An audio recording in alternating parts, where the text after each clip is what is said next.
I go to apply brakes, my right foot just goes poof all the way to the floor.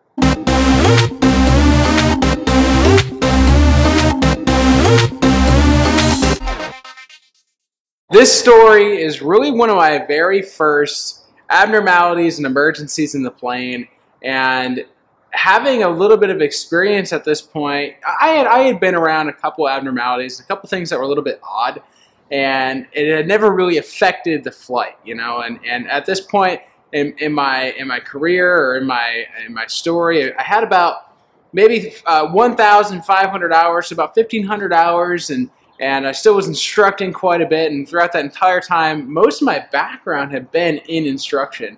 Pretty much all of my flying had been done with a student of some sort, and for that matter, I had pretty much flown 100% with student pilots and working on a private pilot certificate. So I had some unique operational experience, and you would think maybe that would lead to abnormalities and emergencies, but I guess that's a testament to just how robust a lot of these planes can be, and the fact that you just don't come across emergencies very often. So for me, this was a really interesting experience. You know, it was something where it definitely gets your blood pumping a little bit, even though obviously the outcome turned out great, and I'm still here today. It was definitely a unique experience for me.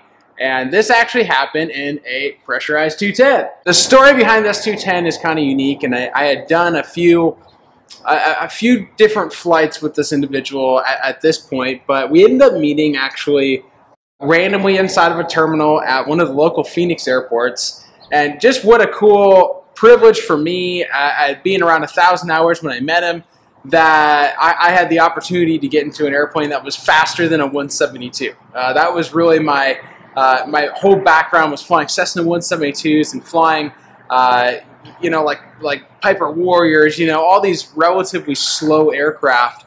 And so for me to get into a pressurized 210 was such an exciting experience for me. It was something that I was really, really amped up about.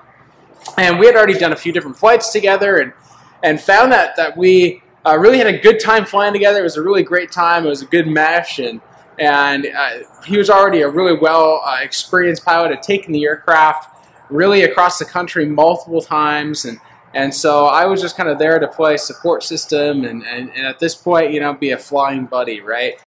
So we took this aircraft out a lot just to go get breakfast or go get some lunch or grab a cup of coffee somewhere, and kind of that traditional general aviation experience that you have on an airplane. Really, there's no purpose to the flight, but it's just so fun. For those of you guys who have already done that, or if you're working on doing that at some point, and getting your own airplane and flying for fun and having a good time, I would definitely encourage that, because it is a really cool experience. It is definitely worth it. So, you know, with that being said, we were going out in the morning, and he had called me up and said, "Hey, do you want to go down to Casa Grande and go get some breakfast over at Casa Grande?" And they're just a little local airport here in the Arizona area, and it's a very, very popular airport, but they have a great little cafe inside the airport that is just a good little coffee shop, you know. And so we were going to wake up in the morning and go do this flight. And go through the pre-flight on the aircraft. Everything is perfect. Nothing abnormal during pre-flight inspection, and overall the plane just went. It looked great, you know. And so we take off out of Phoenix Deer Valley, and going from one ridiculously busy airport to another ridiculously busy airport, if you've ever flown in Phoenix. But we take off out of Phoenix Deer Valley, no abnormalities, and we decided that we needed to go get some fuel, and so we had planned a quick little fuel stop at an airport just north of Casa Grande, which is Ak-Chin. And so Ak-Chin is a cute little airport. You know, it's a relatively short runway, and they just have some really, really basic services. No real building or facility to go into. Pretty much, you just go there for fuel. It's super, super cheap fuel. And it's definitely a worthwhile fuel stop, and it's kind of fun, you know. If you're just going out to go mess around in your airplane and go, you know, grab some breakfast, for example, Ak-Chin is just north of Casa Grande. So you know, it's only about a 5-mile distance, 5 to 10 mile distance, and so you know, it's a quick little stop, and it kind of adds a little bit of spice to the flight, you know, and gives you a little bit of challenge, and you get to add a little extra landing in there. So this made total sense. This was going to be good. So as we're on approach to Ak-Chin, we're running through checklists and doing everything on the aircraft, and everything is fine. You know, there's nothing abnormal going on. There's nothing that is indicating anything strange to us. But as we touch down in Ak-Chin,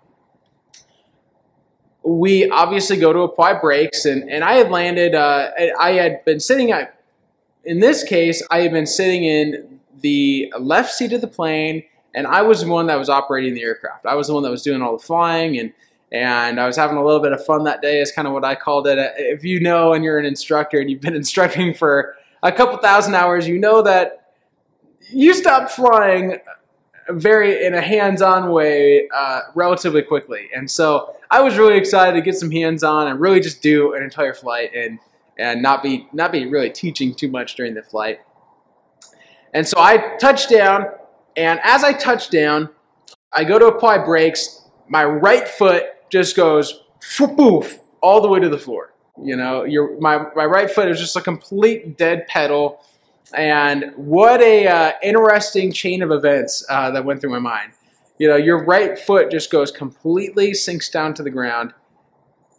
You have to make a decision pretty quick. And luckily in the P210, there's quite a bit of drag. There's quite a bit of drag going really just off the airframe and off the prop. And any prop aircraft, you can slow down relatively quickly. But from not having any real brake authority on the right side, your left pedal works. You know, my left brake pedal was working as it should, but all of a sudden you press down on the left side and you get this, you know, kind of pretty strong yaw over to, you know, the left side of the runway. So you're playing this little delicate balancing game, and really you're thinking to yourself, well, do I just go around, or do I continue this? Do I think I have enough space to stop? And you have to make that decision pretty dang fast, because, well, eventually you're going to run out of runway, and so you're going to commit to one of those two decisions. And in my case, I decided, based on where we had touched down on the runway, that I could just apply brakes or apply a brake and stop on the remaining runway. I felt like I had enough braking authority to make that happen.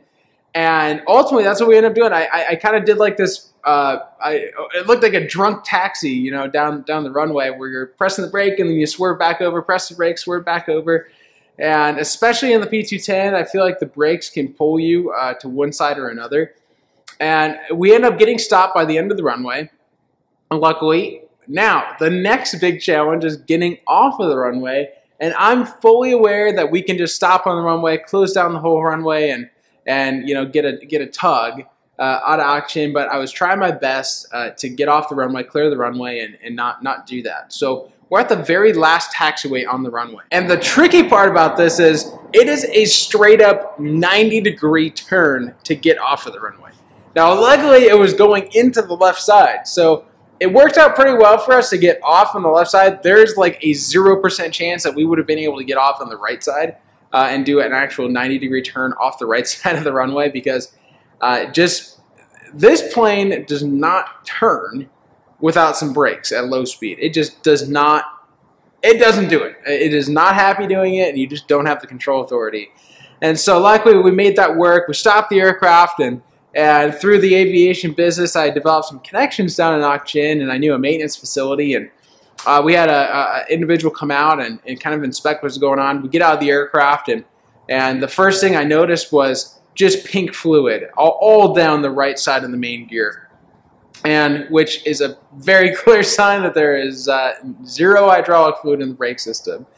And you know, so we ended up calling out maintenance, figuring out what the heck happened, and specifically on the P210, there's a little seal as that landing gear twists back into the belly. If you've never seen a Cessna retract landing gear on some of these high-wing airplanes, it's kind of weird. I personally feel like it looks like a landing gear failure every single time the gear retracts, but as it disengages and rotates the gear up into the belly, there's a seal that allows your brake lines to continue to hold the pressure.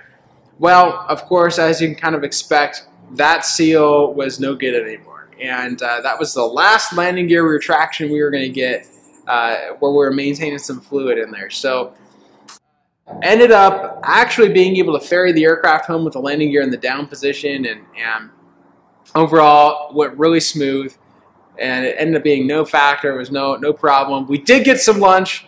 That's key. Got some lunch out in Ak-Chin, and got a little crew car, and took about an hour or two, and woo-sawed a little bit, and we're able to grab our meal and fly back to Deer Valley uneventfully, thank goodness, and the brakes were working once we got back to Deer Valley because we didn't retract the gear, and it overall went smooth, and we got the aircraft fixed, and got us home safe. So that's the key part. But I'll tell you what, in some of those first emergencies, it can be a little bit startling. That is for sure.